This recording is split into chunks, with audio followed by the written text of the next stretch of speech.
गणपती बाप्पा मोरया. 65 वर्षाचे एक आजोबा आपल्या एकुलत्या एक नातीसह पुण्यात राहत होते. त्यांच्या पत्नीला या जगातून जाऊन बरीच वर्षे झाली होती.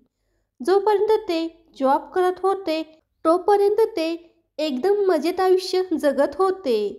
पण रिटायर झाल्यावर त्यांना एकटं एकटं वाटू लागलं होतं. ते सतत उदास असायचे. त्यांची स्मृतीसुद्धा कमजोर झाली होती. वस्तू कुठे ठेवल्या हेच ते विसरून जायचे. चष्मा त्यांच्या डोक्यालाच असायचा, पण अख्ख्या घरभर शोधायचे. मग त्यांची नात जया म्हणायची, काय हो आजोबा, किती विसरभोळे झाले आहात तुम्ही. चष्मा तुमच्या डोक्यालाच आहे, अख्ख्या घरभर शोधत आहात. आजोबा गॅलरीत एकटे उदास बसलेले दिसले की लगेच म्हणायची, आजोबा तुम्ही सदा न कदा त्या गॅलरीत उदास बसलेला दिसता.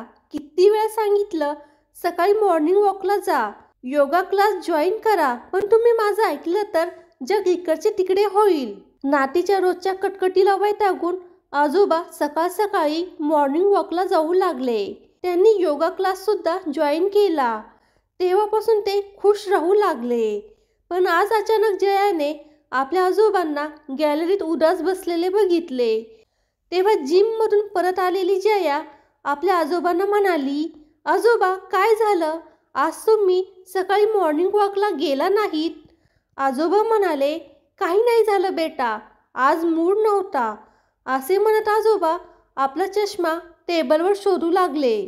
तेव्हा जया म्हणाली, हे काय आजोबा, चष्मा तर तुमच्या डोक्यालाच आहे आणि तुम्ही टेबलवर शोधताय, तुम्हाला बरे वाटत नाही का. ती आजोबांच्या डोक्यावरचा चष्मा त्यांना घालत म्हणाली. आजोबा म्हणाले, थँक्स बेटा, आय एम ओके, आणि ते पेपर वाचू लागले. जया म्हणाली, आजोबा तुम्ही पेपर उलटा पकडला आहे. बरं ते जाऊ द्या. आजोबा काय भानगड आहे, आज सुमन आजी सुद्धा योगा क्लासला आल्या नाहीत. तुम्ही दोघांनी आज एकत्र दांडी मारली. तुम्ही दोघे जण माझ्या पाठीमागे कसली खिचडी शिजवत आहात. हा प्रश्न ऐकून आजोबा जरा चपापले आणि स्वतःला सावरत म्हणाले, कसली खिचडी शिजवणार आम्ही, तू तुझे डोके जास्त चालू नकोस. जया म्हणाली, आजोबा काल पार्कमध्ये मी सगळं पाहिलं होतं. तुम्ही थरथरत्या हाताने सुमन आजीला गुलाबाचे फूल देत होता आणि नंतर तेच फूल तुम्ही त्यांच्या केसाच्या आंबाड्यात घातले. मी सगळं पाहिलं आहे, काही लपवू नका. तुम्ही सुमन आजीला प्रपोज तर केलं नाही ना. आणि जया मोठ्याने हसू लागली. आजोबांच्या चेहऱ्यावर सुद्धा हसू पसरले. आजोबा म्हणाले, बेटा तुला तर माहीत आहे ना, तुझी आजी गेल्यावर मी उरलेले आयुष्य एकट्याने घालवलं. तुझ्या सांगण्यावरून योगा क्लास जॉईन झालो. तिथे सुमनशी ओळख झाली. मग मोठी हिंमत करून तिला प्रपोज केलं. बस एवढीच माझी प्रपोज स्टोरी आहे. जया म्हणाली, एवढ्या छोट्याशा गोष्टीसाठी चेहरा पाडून घ्यायची काय गरज आहे. तुम्ही दोघे सज्ञान आहात, वेल सेटल आहात, मोठे आहात. मग आजोबा म्हणाले, मी माझ्या विसरण्याच्या सवयीमुळे परेशान आहे. मी हेच विसरलो आहे की ती माझ्या प्रपोजला हो म्हटली की नाही. जयाने डोक्याला हात मारून घेतला आणि हसत म्हणाली, म्हणून तुम्ही परेशान आहात. आजोबा तुम्ही सुमन आजींना फोन करून का विचारत नाही, त्या हो म्हटल्या की नाही. जयाने लगेच सुमन आजीला फोन लावला आणि फोनचा स्पीकर ऑन करून आजोबांजवळ दिला. फोनची रिंग वाजत होती. सुमन आजीने फोन उचलला आणि म्हणाली, हॅलो, कोण बोलतंय.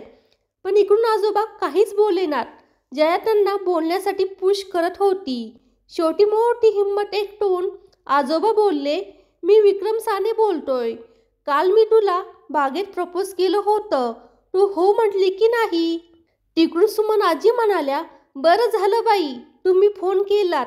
मी काल सकाळपासून विचार करून करून परेशान झाले होते.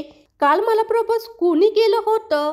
तुम्हाला तर माझी विसरण्याची सवय माहीत आहे ना. हे ऐकून आजोबा शॉक्ड झाले आणि जया मात्र आपलं हसून लपवत किचनमध्ये पळाली.